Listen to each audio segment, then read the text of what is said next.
할렐루야.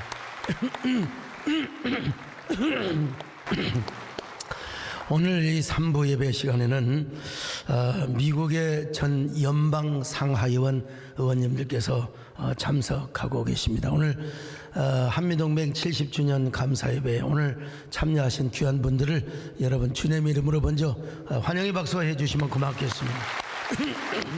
네. 정우승 시인의 슬픔이 택배로 왔다는 유명한 시집이 있습니다. 슬픔이 택배로 왔다. 누가 보냈는지도 모른다. 보낸 사람 이름도 주소도 적혀 있지 않다. 서둘러 슬픔의 박스와 포장지를 벗긴다. 벗겨도 슬픔은 나오지 않는다. 중략하고요. 포장된 슬픔은 나를 슬프게 한다. 살아갈 날보다 죽어갈 날이 더 많은 나에게 택배로 온 슬픔이요. 슬픔의 포장지를 스스로 벗고 일생에 단 한 번이라도 나에게만은 마지막 한 방울 얼굴을 보여다오. 얼어붙은 슬픔을 택배로 보내고 누가 저 눈길 위에서 울고 있는지 그를 찾아 눈길을 걸어가야 한다. 여러분, 얼마나 아름다운 시이고 가슴 뭉클한 시인지 모릅니다. 세상에 슬픔이 택배로 왔대요. 다른 것은 반품을 시킬 수 있지만 이 슬픔은 필연적으로 찾아온 것이기 때문에 반품을 시킬 수도 없다는 거죠. 여러분, 슬픔의 반대가 무엇입니까? 기쁨이죠. 기쁨의 이웃 형제가 무엇이냐? 행복이죠. 그런데 기쁨도 영원하지 않고 행복도 영원하지 않다는 것입니다. 기쁨 다음에 행복 다음에는 반드시 필연적으로 운명적으로 찾아오는 것이 뭐냐? 슬픔이고 불행이라는 것이죠. 그 슬픔이 택배로 왔다는 것입니다. 아름다운 시입니다. 근데 이 슬픔은 누가 보냈는지 주소도 이름도 명확하게 쓰여 있지 않다는 것입니다. 그럼에도 불구하고 호기심 반 기대 반으로 포장지를 서둘러 벗겼는데 벗겨도 슬픔의 얼굴은 보이지 않더라는 거예요. 그러니 이 슬픔의 본질마저 포장지에 가려져 있는 것 자체가 너무도 슬프다는 것입니다. 분명한 것은 시적 화자에게 살아갈 날보다 죽어갈 날들이 더 많고 가까운 것이 슬픔의 근원이라는 것이죠. 그러나 시적 화자는 여기서 새로운 역설을 시도합니다. 그에게 마지막 한 방울 눈물이 남을 때까지 얼어붙은 슬픔을 보내버리고 누가 저 눈길에서 울고 있는지 오히려 눈길에서 울고 있는 그를 찾아가서 위로해주는 삶을 살겠다고 역설적 시도를 하고 있습니다. 정호성 선생님께서 정말 가슴 뭉클한 기가 막힌 시를 써주셨습니다. 우리 모두에게 슬픔은 운명적으로 필연적으로 찾아온다는 것이죠. 그렇지만 오히려 우리 모두는 자신이 당한 슬픔을 넘어서 자신이 사는 날까지 슬픔을 당한 사람들을 위로해주는 삶을 살자고 역설적 제안을 하고 있는 것이죠. 이런 의미에서 시인은 시대의 제사장이기도 하고 시대의 시인이기도 합니다. 여러분 이곳에 안 계시지만 우리 정호성 시인께 이런 시를 써주셨어요. 슬픔을 우리가 택배로 받는 건 사실이지만 오히려 눈길에서 울고 있는 슬픔을 당한 자를 위로해주는 삶을 살자고 이런 역설적 제안을 써주신 시인, 대단한 시인이죠. 여러분 박수 한번 해드릴까요? 할렐루야. 근데 저는 여러분 이 시를 읽으면서 역설적 또 새로운 워드 플레이를 한번 해보고 싶었습니다. 슬픔만 택배로 오는가? 아니지요. 슬픔만 택배로 오는 것은 아니라는 것입니다. 감사도 택배로 온다는 것입니다. 슬픔이 모든 사람에게 필연적으로 운명적으로 찾아오듯이 우리 그리스도인에게는 감사가 반드시 택배로 찾아온다는 것입니다. 필연적으로 찾아오게 된다는 것입니다.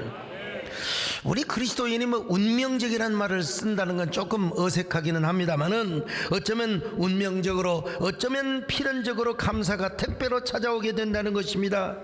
여러분 기쁠 때만 찾아온 것이 아니에요. 슬플 때도 찾아와요. 행복할 때만 찾아오는 것이 아닙니다. 불행할 때도 찾아와요. 일이 형통할 때만 있으면 얼마나 좋겠습니까? 불통할 때가 있어요. 불통할 때에도 여러분 감사가 택배로 찾아오게 된다는 거예요. 오늘 본문은 말씀하지 않습니까? 어떤 일이 있어도 범사에 감사하래요. 자, 오늘 16절로 17절을 같이 봅니다. 시작. 항상 기뻐하라. 쉬지 말고 기도하라. 범사에 감사하라. 범사에 감사하라. 크고 작은 일에도 모든 일에 감사를 하라는 것입니다. 여러분 우리에겐 늘 좋은 일만 있으면 얼마나 좋겠습니까? 늘 행복하고 즐거운 일만 있으면 얼마나 좋겠습니까? 그러나 그렇지 않는 것이 사실입니다. 여러분 왜 우리에게 슬픔이 찾아오는 것일까요? 우리에게 불행이 찾아오는 이유는 무엇일까요? 우리가 하나님의 뜻대로 살지 못해서 그럴까요? 우리가 하나님 앞에 고집스러운 삶을 살아서 그럴까요? 물론 그런 측면이 있죠. 불순종해서 우리에게 불행이 찾아오는 측면이 있습니다. 그러나 모두가 그렇다고 할 수는 없습니다. 우리가 하나님의 뜻대로 안 살고 우리가 뭘 잘못해서 슬픔이 찾아오고 불행이 찾아올 수 있는 건 사실입니다. 그러나 여러분 모든 것이 그렇지 않다는 것입니다. 제가 언젠가 글을 썼잖아요. 몇 주 전에 아신대학교에 가서 설교를 하고 왔습니다. 설교만 날 뿐만 아니라 5천만 원을 들여가지고 저 대학교 노후된 영상을 제가 교체를 해주었고요. 그리고 우리 교회가 전교생들에게 삼계탕을 한 끼 다 대접버렸습니다. 좋은 일 했잖아요. 좋은 일 했잖아요. 근데 그 전날 저녁에 제가 무슨 여차찬 일로 제가 좀 잠을 못 잤어요. 그래서 빨리 예배가 끝나고 야 차로 돌아와서 교회 오는 순간에 좀 어떻게 눈 좀 붙일 수 없을까? 그런데 하필이면 총장님 방에다가 도시락을 준비했다는 겁니다. 원래 저를 대접하려고 식사 장소를 예약했는데 그 며칠 전에 불이 나버렸어요. 불이 나버렸으면 밥을 안 먹는 것이 여러분 좋습니다. 밥 먹지 말라는 하나의 뭐라 할까요? 시그널이 될 수도 있어요. 그런데 총장님 방에 도시락을 준비했다고 그래서 또 어쩔 수 없이 가서 밥을 먹는데, 아이고 반찬을 좀 살살 씹어야. 저는 너무나 모든 게 적극적이에요. 전날 또 그냥 그 뭡니까, 아까 조금 전에 우리 아무개 누구로부터 그냥 그 별로 좋지 않는 문자를 받아 신경을 쓰면서 뭐 그냥 아무 생각도 없이 그냥 밥을 확 씹어 먹는데, 이 세상에 왜 요즘 밥에는 돌이 없습니다. 근데 반찬에 돌이 있어. 반찬에 그래갖고 돌을 얼마나 씹어버렸는지요. 돌을 꺼내놓고 보니까 하얀 그게 그 차돌이더라고요.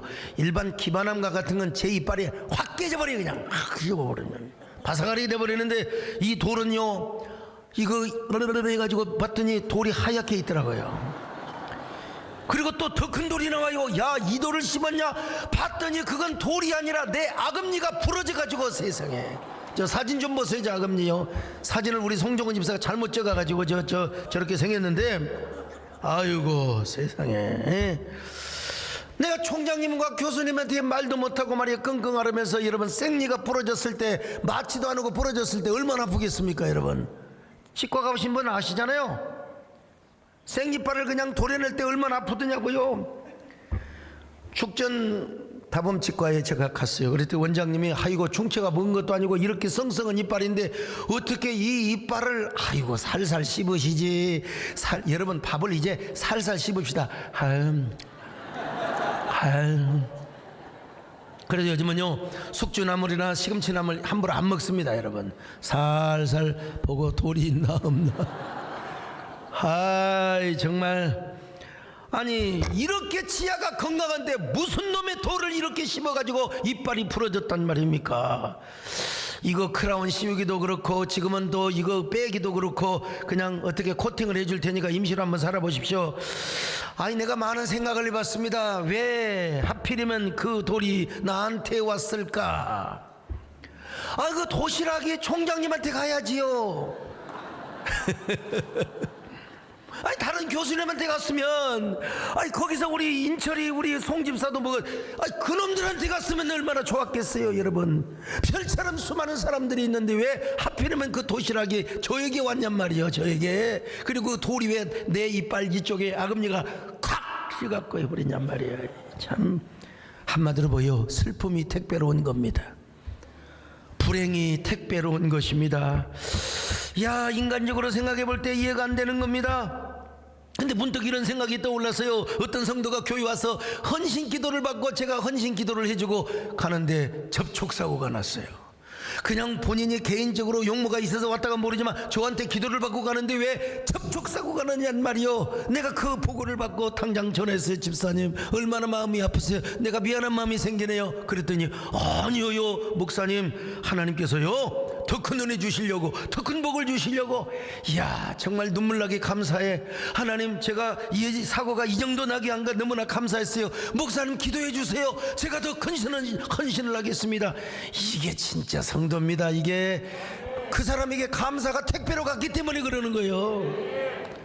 나는 그 생각과 함께요, 정호성 시인의 슬픔이 택배로 왔다는 시가 새롭게 다가온 겁니다. 언젠가 이 얘기 중에 어느 방송 작가가 저에게 힌트를 주기도 했어요. 감사가 택배로 왔다. 그래, 워드플레이를 해야 되겠구나. 감사가 택배로 왔다. 사람은 여러분 생각하기에 달려있거든요. 슬픔이 택배로 온 것이 아니라 감사가 택배로 왔구나. 감사해야 되겠구나. 감사해야 되겠구나. 여러분 이런 거 생각하니까요, 숨 쉬는 것도 하나님 앞에 감사하더라고요. 이빨 하나만 부러져서 여러분 감사하더라고요. 너무너무 감사하는 거요. 이빨 여러분 2개 부러진 것도 아니고 3개 부러진 것도 아니고 10개 부러진 것도 아니고, 하나님 이만한 일로 하나님 이렇게 참 감사할 수 있어서 너무나 감사합니다. 여러분 솔직히 이런 노래가 나와요. 숨을 쉬는 것도 감사하고, 우리가 눈을 뜨는 것도 감사하고, 내 뜻대로 안 돼도 감사하고. 할렐루야. 오늘 숨을 쉬는 것 감사, 나를 구원하신 것 감사, 내 뜻대로 안 돼도 주가 인도하신 모든 것 감사, 내게 주신 모든 것 감사, 가심도 이빨 가져간 것도 감사해요. 내게 고난 주셨어 주뜻 알게 하신 모든 것 감사. 주님 감사해요. 주님 감사해요. 내가 여기까지 온 것도 감내입니다. 주님 감사해요. 주님 감사해요. 사랑 감사합니다. 여러분 그렇습니다. 우리가 당한 슬픔도 어떻게 해석하고 어떻게 받아들이냐에 따라서 감사의 원천이 되고 밑거름이 될 수 있는 것입니다. 슬픔이 택배로 온 것처럼 우리에게도 얼마든지 감사가 택배로 온다는 사실을 믿으시기를 바랍니다. 아멘. 그게 하시기를 바랍니다 여러분. 자, 그러면 어떤 사람에게 감사가 택배로 오느냐? 저처럼 감사하는 쪽으로 생각을 많이 하면 감사가 택배로 오게 되어 있습니다. 여러분 감사가 영어로 뭔 줄 아세요? 땡크. 근데 이게 어디서 나왔느냐? 싱크에서 나오는 겁니다. 싱크. 생각을 감사적으로 곰곰이 많이 하다 보면은 우리 속에서 여러분 감사가 택배로 오게 되어 있다니까요. 여러분 내가 이빨을 부러진 거 가만히 생각해 보니까 하나님 하나 부러져서 감사합니다. 하나님 10개 안 부러져서 감사합니다. 그리고요 우리 아들 우리 딸내미 우리 손주들 이빨 안 부러져서 감사합니다. 우리 성도들 이빨 안 부러져서 감사합니다. 요 근래 나 이빨 부러졌다고 보고받는 사람 하나도 없어요. 내가 대표로 부러진 겁니다 여러분. 대표로 제가 이런 거 생각하니까 감사가 택배로 온 거예요. 제가 청년 시절 오토바이를 타고 가다가 이게 그냥 자빠져가지고 아스팔트에다 탁 긁어서 이쪽이 그냥 긁어. 아이고 서 목사님 피부 좋다고 자세히 보면 여기 흉터 자국이 있어요. 저만 아는 상은입니다. 안경 벗고 쫙 거울 보면 저는 알 수 있어요. 은혜의 상은이죠. 그럴 때마다 감사가 택배로 오는구나. 감사해야지 하나님 이 정도로 느껴서 너무나 감사합니다. 여러분 저희도 마찬가지요. 혓바닥으로 할 때 확 이게 부러져 있는 게 느껴지거든요. 하나님 감사합니다.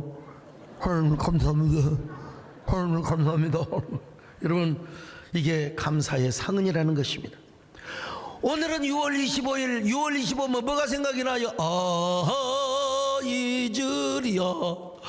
여러분 어찌 우리 그날을 잊을 수 있겠습니까? 6.25가 생각이 나죠. 한국전쟁. 그런데 이 6.25 한국전쟁 가운데 여러분 우리를 구원하신 거 이것만 생각해도 우리는 민족적 감사를 드려야 됩니다. 국민적 감사를 드려야 됩니다. 내셔널한 감사, 내셔널 땡스. 여러분 국가적 감사를 하나님 앞에 드려야 되는 것입니다. 여러분 6.25 토지점에서 3일 만에 서울이 그냥 뺏겨버렸어요.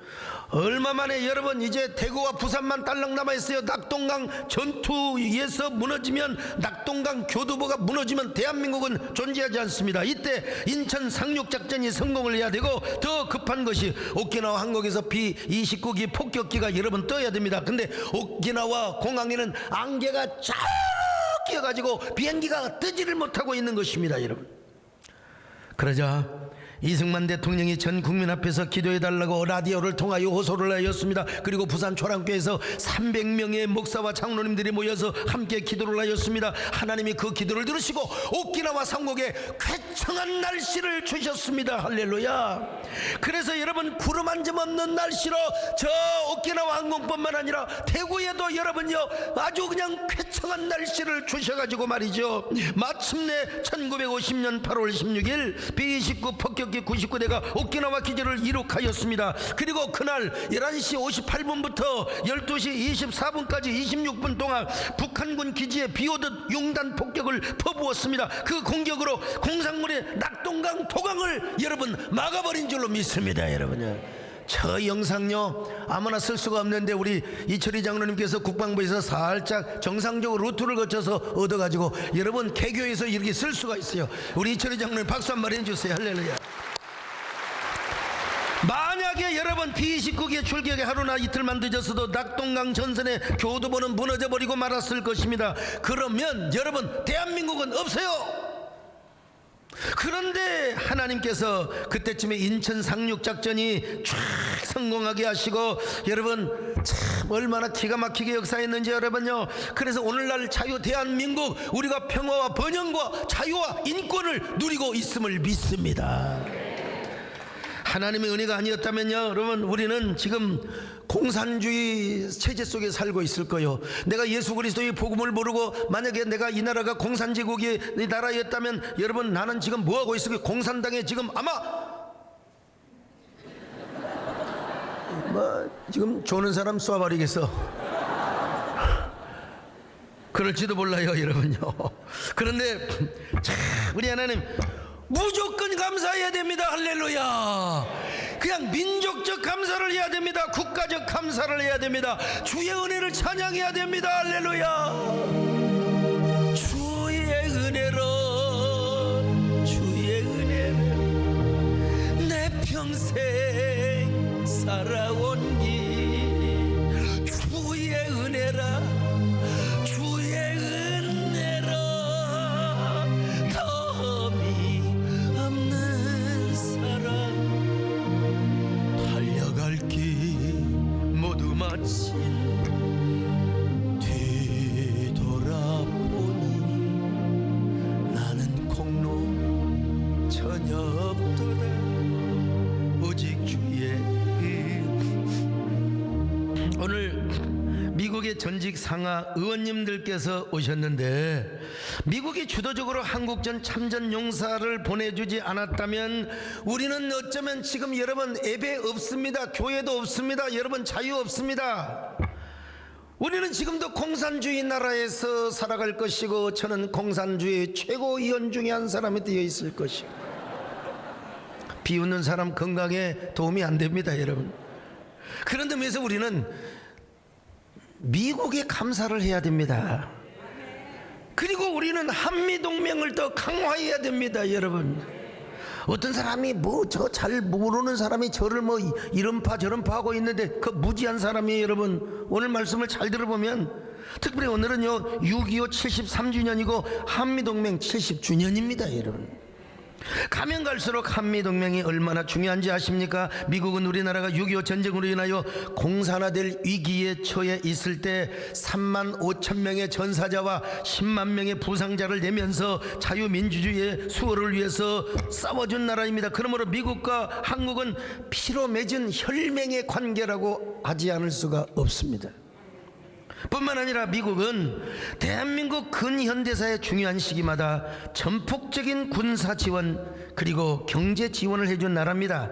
그런데 이제는 경제 동맹, 군사 동맹 또 이런 것들을 넘어서 이제는 신앙적인 우호 관계를 다지면서 신앙적이고 영적인 동맹을 해야 할 때가 아니겠습니까? 그런 의미에서 오늘 이렇게 연방 전 상하 의원님들이 저희 교회를 방문해서 함께 예배를 드리고 있는 것입니다. 한미동맹을 더욱더 발전시켜 나갈 때 한미양국이 번성해 갈 뿐만 아니라 여러분 예수 그리스도 안에서 평화 통일을 이룰 수 있고, 더 나아가서 세계의 자유민주주의를 수호하며 평화를 지키는 여러분 우리 대한민국이 선진대국이 될 줄로 믿습니다. 여러분 오늘 이 자리에 오신 것도 환영할 뿐만 아니라 우리 전직 연방 상하 의원님들이 돌아가셔서 미국으로 돌아가셔서 한미 동맹을 더 강화하는 윤활유가 되고 촉진제가 되도록 부탁하고 격려를 하는 의미에서 여러분 저분들에게 큰 박수 한번 해주시면 고맙겠습니다. 할렐루야. 이처럼 여러분 사람이 슬픔 쪽으로만 생각을 하면은 여러분 날마다 슬픔이 택배로 오지만, 우리는 감사하는 쪽으로 생각을 적극적으로 하게 될 때 여러분 그 슬픔을 감사로 바꿀 수 있습니다. 감사가 택배로 우리에게 전해지는 줄로 믿습니다. 오늘 여러분에게 감사가 택배로 전해지시기를 바랍니다. 감사가 택배로 찾아주시기를 바라겠습니다. 뭘 하든지 감사적으로 생각하시기를 바랍니다. 감사적으로 생각하면 언제나 하나님께 영광을 돌리고 하나님께 감사를 드릴 수가 있는 거예요. 자, 두 번째로 무조건 기뻐해야 돼요.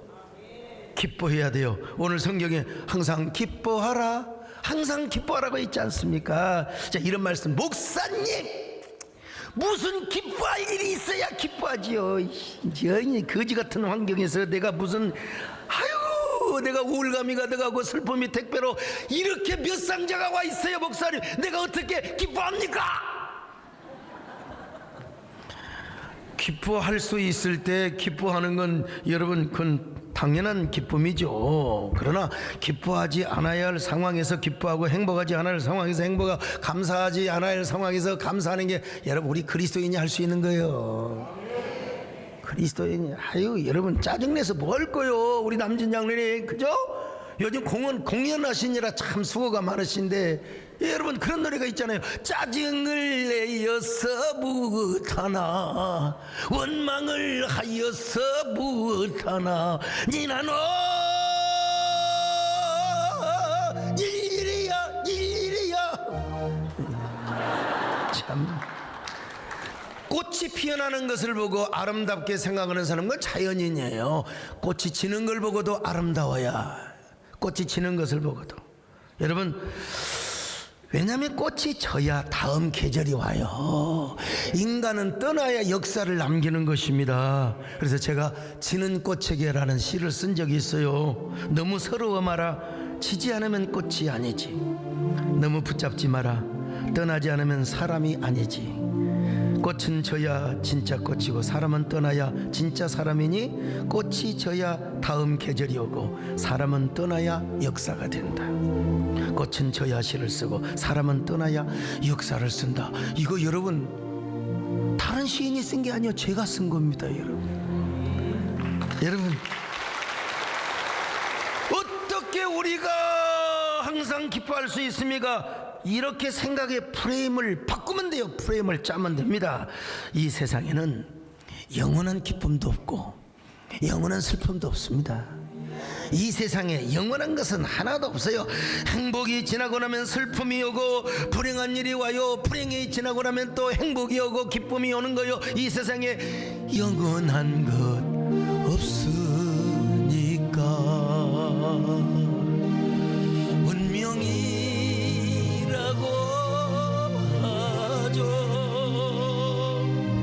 거부할 수가 없죠. 내 생에 이처럼 아름다운 날 또다시 올 수 있을까요? 여러분이 나보다 더 잘하네. 여러분 이거 찬송가가 아닙니다. 여러분요. 고달픈 삶의 길에 이게 중요한 거요. 감사는 선물인 오늘따라 목이 이게 걸려요. 여러분 슬픔도 영원하지 않고 불행도 영원하지 않고 아까 그 노래 좋은 노래입니다. 원래 제가 이 노래 안 불렀어요. 좀 불교적 용어가 있어서 안 불렀는데 이게 오늘 보니까 매치가 되는 것 같아요. 이 노래를 부르신 가수도 훌륭하신 분이고 노래도 훌륭하고요. 여러분 슬픔이 오고 불행이 오고 나면 반드시 더 큰 기쁨이 오게 되는 것입니다. 여러분 맨날 기뻐요? 맨날 그냥 좋은 일만 있습니까? 짜증나는 일도 있잖아요. 불행도 있잖아요. 이놈의 이 원치 않는 이 슬픔이 택배로 와가지고 말이죠. 근데 반드시 여러분 우리가 그냥 감사 쪽으로 생각으로 하고 항상 기뻐하면 여러분 감사라는 더 큰 열매를 따먹게 되어 있어요. 중국 고사성어에 세옹지마 전화위복이라는 말이 있지 않습니까? 어떤 사람이 말을 타고 가다가 떨어져서 다리가 그냥 불구가 되었어요. 절룩절룩 걸어가 인생을 한탄했어요. 내가 괜히 말을 타가지고. 근데 전쟁이 났어요. 전쟁이 나가지고 저 썽썽한 사람들은 전부 전쟁대에 끌려가서 다 죽었어요. 근데 자기만 살아남은 거예요. 이걸 세옹지마 전화위복이라고 하는 거예요. 오늘 여러분 슬픔이 택배로 오고 불행이 택배로 온다 할지라도 세옹지마를 생각하시길 바랍니다. 전화위복을 생각하시길 바랍니다. 더 큰 복이 오려고 하는구나. 더 큰 복이 오려고 하는구나. 그럴 때 우리가 뭐라고 한다고요? 복 들었다, 복 들었다, 복 들었다. 자, 한번 해보세요. 시작. 복 들었다, 복 들었다, 복 들었다. 여러분 그때마다 우리는 정말로 복 들었다 이걸 의식화하고 여러분 프레임을 짜놓으면 우리는 항상 기뻐할 수 있습니다. 항상 감사할 수 있습니다. 여러분 항상 기뻐하시기를 축원합니다. 항상 감사하시기를 바랍니다. 항상 기뻐하라. 쉬지 말고 기도하라. 범사에 감사하라. 이는 예수 안에서 너희에게 양하신 하나님 뜻이니. 마지막 세 번째로 쉬지 말고 기도하는 거예요. 쉬지 말고. 자 16절로 17절 다시 한번 읽어봅니다. 시작. 항상 기뻐하라. 쉬지 말고 기도하라. 범사에 감사하라. 여러분 기쁨이 안 생긴다고요? 그리고 생각할 것도 없다고요? 그러면 그냥 멍해 기도하세요. 기도하세요. 슬픔 중에도 기도하고, 또 불행 중에서도 기도하고, 짜증 중에서도 기도하고, 우울함 중에서도 기도해 보세요. 기도하면 이상하게 나도 모르는 사이에 마음이 따뜻해집니다. 그리고 딱 눈을 떠보니까 감사가 택배로 와 있네. 할렐루야. 감사가 택배로 와 있어요. 감사가. 아니 맨날 불평하고 짜증날 때는 몰라요. 근데 그냥 기도했어요. 아버지야, 주여, 내 인생 팔자는 이렇게 거지 같습니까? 기도하는데 아니 마음이 따뜻해서 눈을 뜨고 보니까 쫙 택배가 와 있는 거예요. 여러분 성령께서 우리 마음을 녹여주십니다. 그리고 행복이라는 택배, 감사라는 택배를 여러분 우리에게 보내주는 거요. 그리고 그 택배의 포장지를 찢으니까 감사라는 미소가 빵긋 웃으면서 기쁨이라는 미소가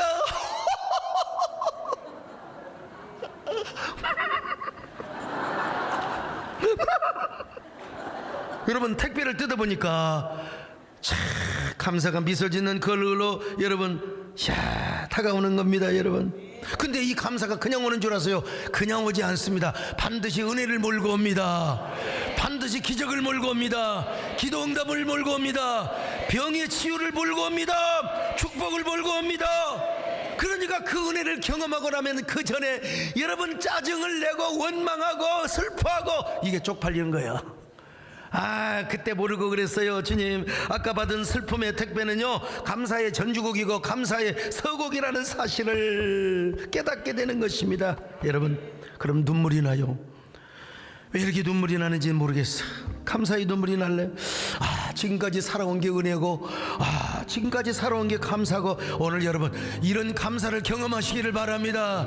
이런 감사의 주인공이 되시기를 바랍니다. 오늘 이 노래를 부르는 순간에 여러분의 가슴에 감사의 택배가 전해지시기를 바랍니다. 할렐루야. 내 평생 살아온 길 뒤돌아보니 인생길 오직 주의 은혜라. 내 평생 살아온 길 뒤돌아보니 짧은 내 인생길 오직 주의 은혜라. 주의 은혜라. 주의 은혜라. 내 평생 살아온 길 주의 은혜라. 주의 은혜라. 덤이 없는 사랑 달려갈 길 모두 마치 주 얼굴 볼 때 나는 공로 전혀 없도다. 오직 주의 은혜라. 우리 존경하는 연방 하원 상원님들은 지금 이게 그 뭐라 그럴까요? 이 벙어리처럼 그냥 듣기만 하고 계셔요. 그런데 이제 또 한국말을 잘하시는 우리 진해판 권사님은 함께 그냥 주의 은혜라. 옛날 우리 정권사님하고 배감교를 개척하면서 배영수 장로가 그만하셔. 그런데 동해물과 백두산이 마르고 닳도록 그냥 저녁 내내 싸운 거예요. 이유는 뭐냐? 정권사님은 의인이래. 나는 죄 안 짓고 나는 마음에도 죄를 안 짓다. 나는 의인이다. 그래서 이런 이단이 어디가 있느냐고. 의인은 없나냐 하나도 없고 깨닫는 자도 없다고. 여러분, 난 성경 구절 로마서 3장 10절 가지고 냅다 정지를. 다음날 제가 오토바이를 타고 가다가 사고가 나서 어깨가 부러졌습니다. 그리고 그 다음날 정권사님 또 어깨 뼈 없다고 잘 아물라고 소백다구를 끓여갖고 오다가 뛰어갖고 오다가 넘어져갖고 왼쪽 손이 부러졌어요. 이게 둘 다 서너 거를 따먹은 거예요. 나는 큰 걸 따먹고 정권사님 조금 적은 걸 따먹은 것이고, 뭐 다 이와 동문입니다, 여러분. 그런데 우리 권사님은 그래도 왼쪽 이렇게 해가지고 이렇게 하고 다녔어요. 이렇게. 그래갖고 아는 척 하면서 교회를 2주 동안이나 설교하고 교회를 지켜주신 거예요. 배영수 장로님하고. 저는 이제 2주간 병원을 입원하고 3주 만에 퇴원을 했는데, 퇴원을 해도 이제 기부서를 한 상태에 퇴원했어요. 근데 돈이 없어가지고 이제 외상을 달아놓고 병원에서 퇴원을 했어요. 근데 몇 달 지나니까 지금 제가 이 외상을 달지 못하니까, 외상값을 갚지 못하니까, 이거 소강석이가 외상값을 안 떼먹을 줄 알았더니 소강석이까지도 외상값을 떼먹었다는 거요. 이 양심이 떡칠이 되는 것 같아가지고요, 자존심이 살아. 예라의 억울한 마음으로 기도했습니다. 하나님, 동풍이 불게 하든지 하나님이여 까마귀를 보내시든지 어쨌든 간에 하나님이여 저에게 기적을 주시고. 그러면서 그때 여러분, 찬송을 불러도 거기에 아로새긴 은쟁반의 금사가 같은 구절을 불러야 돼요. 그게 무슨 노래냐면요, 돈 없을 때 부르는 노래 이거예요. 다른 노래 부르지 마세요. 내 주는 자비하셔서 늘 함께. 그 다음에 중요한 거예요. 그 다음에 중요한 거예요. 내 궁핍함을 아시고 늘 채워주시네. 주님을 찬송하면서 할렐루야 할렐루야. 내 앞길, 이 찬송 끝나가기 전에 내 앞길 험악하. 양철대문 소리가 나며, 목사님 미국에서 등기 편지 왔어요. 이 우체부 아저씨는 기분 나쁠 때는 전도사님, 기분 좋을 때는 22살 23살짜리 전수한테 목사님. 여러분, 좋은 소식이요. 도장 가지고 나오세요. 도장을 찍었어요. 그리고 등기 우편 편지를 딱 보내니까 세상에 미국에 계셨던 박종삼 목사님 사모님이 세상에 재봉일을 하고 식당에서 접시를 닦아가지고 일을 해가지고 몇 달 번 돈 $500를 저에게 보내주신 거예요. 수표가 들어있어요. $500요. 참, 그때가 83년도 됐을까. 야, 그때 500불이면 큰 돈입니다. 편지를 보냈는데요, 서전도사, 그 옛날 내가 한국에 있을 때 너무 박절하게 대한 거 미안하네. 특별히 그때 소고기 건더기 사건 있잖아. 내가 더 미안해. 주혜종은 건강한다네. 양동시장 가서 당근 사서 깨물어 먹어야 눈이 좋아진다네. 소고기 그렇게 좋아했는데 물 말랭이만 먹지 말고 소고기 사다가 실컷 먹소. 나는 여러분, 외상값 못 갚았다고 편지를 보낸 적이 없습니다. 저는 여러분, 이 편지를 보고 얼마나 감사해서 울었는지. 그렇게 힘들게 봉제 일을 하고 접시를 닦아서 돈을, 목사님 사모님이 돼가지고 일을 하셔서 아유 감사하면서 외환은행에 가서, 금남로에 있는 외환은행이 있었어요. 외환은행에 가서 돈을 받고냐 거반 한 39만 40만 원이 됐어요. 그 돈 가지고 이자까지 쳐서 외상값부터 싹 갚았습니다. 외상값만 갚으면 좋은데 뭔 놈은 내가 꿀까지 사갖고 가가지고 그냥 하여간 이놈이 기분파. 아무튼 간에 꿀까지 사다가 꿀까지 그냥 꿀이나 먹으라 하고 그냥 꿀까지 갖다 주죠. 내 자존심이 회복이 되고 명예가 회복이 되던 날 얼마나 기쁘고 감사하던지. 그 병원이 월산동에 있었는데 월산동에서 금남로까지 걸어오면서 이거 여러분, 내가 흐르는 눈물을 닦지 않았습니다. 눈물은 볼을 지나서 턱으로 그리고 땅으로 뚝뚝뚝뚝뚝 떨어지는데 누가 보나 마나 욕을 하나 마나 나 혼자 여러분 노래를 부르고 옵니다. 누가 미친놈이나 하거나 말거나 울면서 찬송을 부르며 왔습니다. 그 노래가 뭐냐? 내 주는 자비하셔서 늘 함께 계시고 내 궁핍함을 나시고 늘 채워주시니 내 주는 자비하셔서 늘 함께 계시고 내 궁핍함을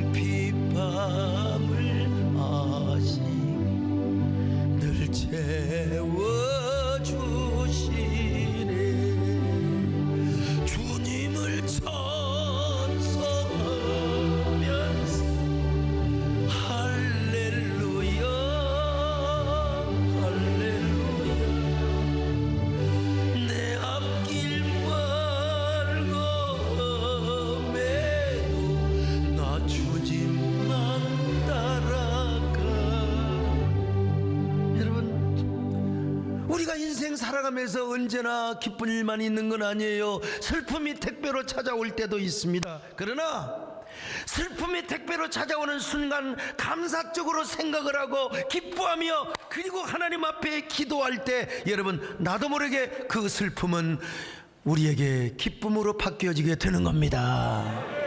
여러분 슬픔의 택배는 저 멀리 떠나버리고 감사의가 택배로 우리에게 찾아옴을 믿으시기를 바랍니다. 여러분에게 그런 은혜가 있기를 축원합니다.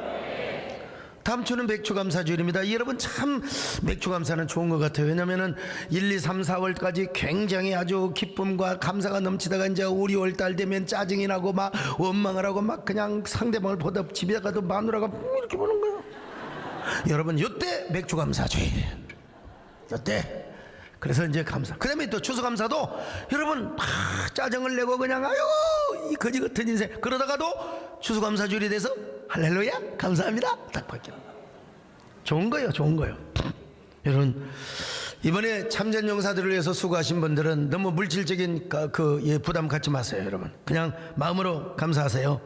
감사할 때 중요한 것은 뭐냐, 그래도 감사할 때 우리에게 여러분 감사는 그냥 오는 게 아니라 항상 은혜를 몰고 온다. 기적을 몰고 온다. 역사를 몰고 온다. 은혜를 몰고 온다. 축복을 몰고 온다. 문제 해결을 몰고 온다. 여러분 이 귀한 감사를 택배로 받을 때 지나온 삶까지 다 은혜로 느껴지는 겁니다. 미래의 삶이 형통과 기적으로 가득 차게 될 겁니다. 여러분 오늘 이 시간 이 주인공이 되시기를 주님의 이름으로 축원합니다. 할렐루야. 내가 걸어온 길 길고도 짧은 길 내 힘으로 걸어온 줄 알았는데 여기까지 온 것도 주가 동행함이라. 주님 나와 동행하심이라. 때론 험한 길에서 폭풍우를 만나도 때론 가시밭 길에서 고난을 당하나 주님 동행하시니 나는 두려움 없네. 주님 나와 동행하시니. 할렐루야. 할렐루야. 주 동행하시네. 할렐루야. 주 동행하시네. 험한 골짜기라도 나 두려움 없네. 주님 나와 동행하시니라. 여러분 지금 내 앞에 슬픔의 택배가 와 있다고 생각하는 사람 계십니까? 두 손을 가슴에 얹고 기도하세요. 주님 오늘 슬픔의 택배가 감사의 택배로 변하게 하여 주옵소서. 오늘 내 안에 감사의 택배가 전달되게 하여 주옵소서. 찾아오게 하여 주옵소서. 여러분 난 1분 동안 주님 앞에 주여 감사가 택배로 전해지게 하여 주옵소서. 기도하는 시간을 갖겠습니다.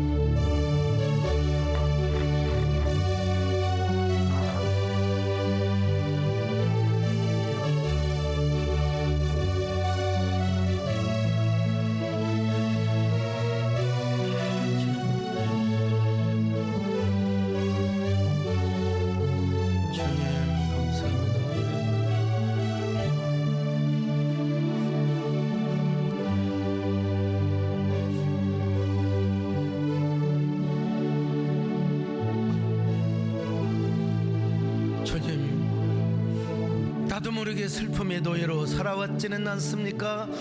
불평의 종으로 내가 지금까지 나의 삶을 원망하며 세월을 탓하며 살아왔지는 않습니까? 오늘 하나님 앞에 감사를 생각하며 또 항상 기뻐하고 기도하는 우리 사랑하는 성도들에게 감사의 택배가 전해지게 하여 주옵소서. 그 감사는 기적을 몰고 오게 하여 주옵소서. 은혜를 몰고 오게 하여 주옵소서. 능력을 몰고 오게 하여 주시옵소서. 우리 아버지의 치료의 축복을 주시옵소서. 문제 해결이 다 되게 하여 주시옵소서. 예수님의 이름으로 기도 올려옵나이다. 아멘.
안녕하세요. 박선영 권사입니다.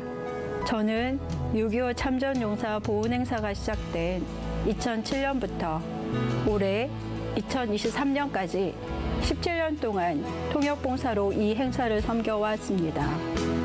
소강석 담임 목사님이 2007년 LA에서 열린 마틴 루터 킹 평화상을 수상하기 위해 미국에 가셨을 때 리딕 나다니엘 제임스라는 참전 용사분을 만난 것은 우연인 듯하지만 하나님의 섭리로 이루어진 필연적인 만남이 되어 지금까지 6천여 명이 넘는 참전 용사분들을 17년 동안 새에덴 교회에서 초청하였습니다. 소강석 담임 목사님께서 이 보훈 행사를 하면서 세 가지를 강조하셨습니다. 첫째는 대한민국을 위해 희생하신 참전 용사분들께 진심으로 보훈의 마음을 잊지 않는 것이었습니다. 이름도 모르는 낯선 나라의 전쟁에서 자유와 평화를 위해 희생하신 분들을 결코 잊어서는 안 되는 은혜이기 때문입니다. 둘째는 혈맹인 한미 관계를 민간 외교의 차원에서 더욱 견고하게 하는 것이었습니다. 더불어 새 에델교에서 시작된 보훈 행사는 국가적 차원으로 확장되어 교회에 선한 영향력을 갖게 되었습니다. 셋째는 미래를 책임질 다음 세대들에게 전쟁의 참혹함을 알리고 다시는 이 땅에 비참한 전쟁이 일어나서는 안 된다는 사실과 자유와 평화의 소중함을 교육하기 위함이었습니다. 새 에덴의 자녀들은 그들이 지금 누리는 자유와 평화가 누군가의 희생으로 지켜낸 것이라는 것을 깨닫고 그분들의 희생을 기억할 것입니다. 참전 용사분들은 한국 전쟁 이후 고국으로 돌아갔지만 전쟁의 상처를 치유받지 못하고 고통으로 살아오셨습니다. 어린 나이에 지도상 어디에 있는지도 모르는 나라의 전쟁에 참전하여 사랑하는 친구가 바로 옆에서 처참하게 죽고 같이 참전했던 쌍둥이 형제가 피를 흘리며 죽어가는 모습을 본 그 깊은 상처를 어떻게 잊을 수 있겠습니까? 그래서 참전 용사분들은 자신만 살아남았다는 죄책감과 허탈함에 시달리며 가슴 아픈 전쟁의 기억에서 수십여 년을 고통받고 살았습니다. 왜 나의 사랑하는 친구와 형제가 조국도 아닌 낯선 나라의 전쟁에서 희생되어야만 하는지에 대한 해답을 찾지 못하고 억울한 마음에 대한민국을 원망한 적도 많았다고 하셨습니다. 그런데 새 에덴교회에서 자신들을 대한민국에 초청해 주었고 보훈 행사로 극진한 대접을 받으며 발전한 대한민국을 직접 보면서 자신들의 희생이 헛되지 않았음을 알고 감동의 눈물을 흘리며 기뻐하셨습니다. 이런 모습들을 볼 때 새 에덴의 보훈 행사가 가치 있고 보람 있음을 깨닫고 그분들의 희생에 감사하며 저와 봉사자들도 같이 눈물을 흘렸습니다. 이처럼 뜻깊은 새 에덴 보훈 행사가 17년이라는 긴 시간 동안 이어져 올 수 있었던 것은 무엇보다 소강석 담임 목사님께서 일관된 신념으로 행사를 적극 지원해 주시고 응원해 주신 결과입니다. 그리고 충실한 사명자 김종대 장로님이 계셨고 철저한 준비를 해준 준비위원들과 묵묵히 최선을 다해 봉사해 주신 통역 봉사자들 덕분이기도 합니다. 그리고 이 모든 감동의 순간을 카메라에 담아 사진 한 장 한 장의 추억을 만들어준 김지훈 집사님과 송은경 집사님의 노고도 컸습니다. 무엇보다 참전용사 보훈행사는 담임 목사님의 목회 철학에 기도와 큰 헌신으로 지원해 주신 우리 성도님들이 아니었다면 17년 동안 이어져 오는 것은 불가능했을 것입니다.